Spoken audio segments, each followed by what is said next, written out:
Bismillahirrahmanirrahim. Assalamu alaikum my dear student of class 5th. How are you? Hope you are fine and well. आज का हमारा lecture है 27/8 का. Now open your book with right hand at page है यहाँ पर हमारे पास 26/8 की बम्बई तक हमने रीडिंग की थी. नेक्स्ट हमारे पास रीडिंग है. Now start the read. Soon जल्द ही मोहतरमा फ़ातिमा जना जॉइंट हर ब्रदर्स स्ट्रगल. जल्द ही मोहतरमा फ़ातिमा जनांगे ने अपनी भाई की कोशिशों में शामिल होगी and became one of the most significant and influential figures in Pakistan movement. और जल्द ही पाकिस्तानी मूवमेंट का एक अहम और बाअसर रुकन बन गई.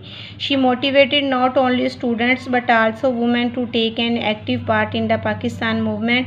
उन्होंने ना सिर्फ तालिब इल्म को बल्कि ख़वातीन को भी पाकिस्तानी मूवमेंट का हिस्सा बनने के लिए मोटिवेट किया. Many Muslims women were undoubtedly inspired by her courage. बहुत सारी मुसलमान औरतें बिलाशुबा उनसे मुतासिर हुईं. हर करेज उनकी हिम्मत से के हौसले से, kindness and service to the those less fortunate, और इस उनकी मेहरबान खिदमत की वजह से जो उन्होंने उन बदकिस्मत लोगों के लिए की थी. हर efforts in the settlement of the refugees in the new state of Pakistan were remarkable. Her efforts in the settlement, उन्होंने महाजरीन के लिए आबाद करने का जो निज़ाम कायम किया नई हुकूमत में, वो भी काबिल ज़िक्र है. तो यहाँ तक का आपकी रीडिंग है. यहाँ तक आपने रीडिंग कर लेनी है, डेट लगा लेनी है. नेक्स्ट है हमारे पास question number 3.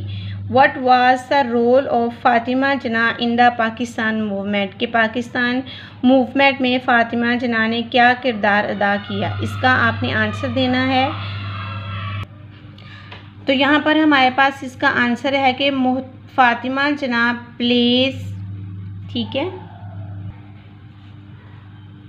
a significant roles in Pakistan movement. She actively supported her brother.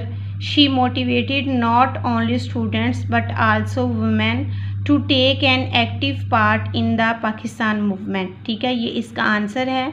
आपने आंसर को अपनी बुक के ऊपर राइट कर लेना है. अब हम आते हैं आज के SLO की तरफ. तो आज का SLO है हमारे पास होमोफोन्स एंड होमोनिम्स प्लस हमारे पास वोकैबुलरी है. ठीक है, इसके बारे में हम बात करेंगे.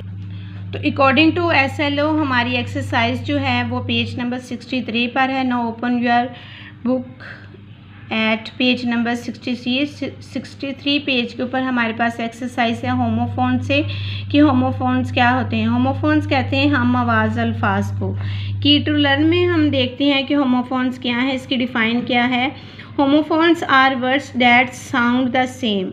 यानी कि होमोफोन्स वो हैं जिनकी आवाज़ एक जैसी होती है but have different spelling and meanings, लेकिन उनके स्पेलिंग्स और मीनिंग्स जो हैं वो डिफरेंट होते हैं. ठीक है, आपने इस चीज़ को याद कर लेना है कि होमोफोन्स वो हैं जिनकी आवाज़ एक जैसी है लेकिन स्पेलिंग और मीनिंग डिफरेंट है. इसी से रिलेटेड यहाँ पर कुछ एग्जाम्पल्स दी हुई हैं. They ate a lot today, Hasan is 8 years old. Ate a lot today, Hasan is 8 years old.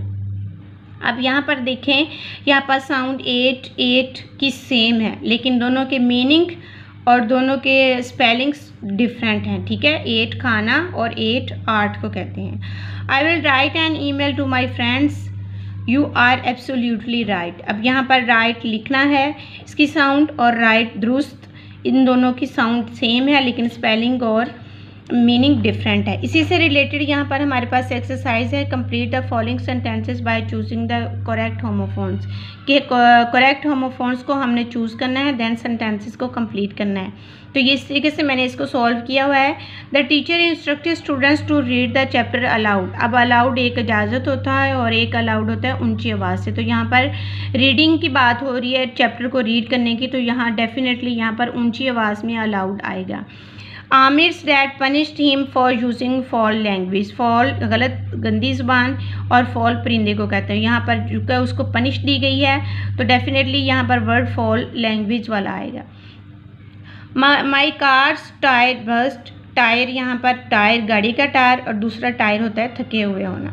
Sana plucked the first bud of the rose from the garden. एक रोज़ कितार होता है और एक रोज़ होता है गुलाब का फूल। तो यहाँ पर गार्डन का जिक्र है तो यहाँ पर रोज़ गुलाब का फूल आएगा।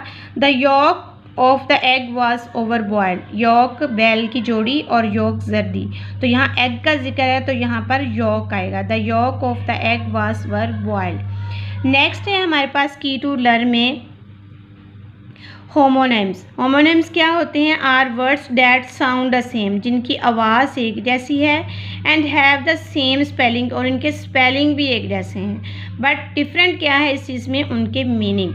तो ये इससे रिलेटेड यहाँ पर fly was buzzing around me, let's fly a kite on the roof. अब यहाँ पर देखें फ्लाई जो है दोनों की स्पेलिंग भी सेम है और दोनों की साउंड भी सेम है, लेकिन यहाँ पर फ्लाई यहाँ पर मक्खी का जिक्र है और यहाँ पर फ्लाई उड़ाने का जिक्र है, ठीक है, लेकिन दोनों के मीनिंग यहाँ पर डिफरेंट है। इसी से रिलेटेड नेक्स्ट पेज के ऊपर हमारे पास एक्सरसाइज है जिसको हमने सॉल्व करना है कि we were going to attend the fair festival और फेयर इक्वल। अब हमने ये देखना है गोइंग टू अटेंड, वो अटेंड करने जा रहे हैं फेस्टिवल, एक फेयर यहाँ पर फेस्टिवल है कि त्यौहार, और एक फेयर यहाँ पर इक्वल है बराबर। तो यहाँ चूँकि वो अटेंड करने जा रहे हैं तो फेयर फेस्टिवल वाला यहाँ पर आएगा, ठीक है। सार works in a bank, bank किसी जगह पर काम, यहाँ पर देखें वर्क्स काम का जिक्र आया है, तो बैंक एक ऑर्गेनाइजेशन है जिसमें उसमें काम किया जाता है, आपको पता है। तो बैंक यहाँ पर बैंक BANK बैंक ये वाला आएगा। Take a dash from the book store, right दुरुस्त और राइट डायरेक्शन, तो यहाँ पर हमने डायरेक्शन लेनी है। Take a right from the book store. I like to wear a shirt and tie, यहाँ तक देखें पर शर्ट के साथ कोई चीज़ पहनने का जिक्र है, तो टाई यहाँ पर TIE टाई इस सेंस में आएगा कि लिबास पहनने वाला है, कि शर्ट के साथ टाई पहनी जाती है। I like to wear a shirt and tie in the office. तो ये इस तरीके से आपने ये एक्सरसाइज को सॉल्व कर लेना है और इसके ऊपर 27/8 की डेट लगा देनी है। अब हम देखते हैं कि आपको होमवर्क क्या मिला है। तो होमवर्क आपको मिला है क्वेश्चन नंबर 3, आपने what was the role of Fatima Jinnah in the Pakistan movement, इसको आपने कॉपी के ऊपर होमवर्क कर लेना है जो कि आपने लिंक पर अपलोड करना है। नेक्स्ट ये जो एक्सरसाइज मैंने आपको करवाई है इसको आपने बुक के ऊपर ही सॉल्व कर लेना है, ये भी आपके होमवर्क में ही शामिल है। पेज नंबर 63 की एक्सरसाइज को आपने बुक पे सॉल्व कर लेना है और पेज नंबर 64 की इस एक्सरसाइज को आपने बुक पे सॉल्व कर लेना, ठीक है। ये भी आपके होमवर्क में ही शामिल है, लेकिन कॉपी पे जो आपने काम करना वो क्वेश्चन नंबर 3 है, ठीक है। अपना ख्याल रखें। फ़ी अमान अल्लाह।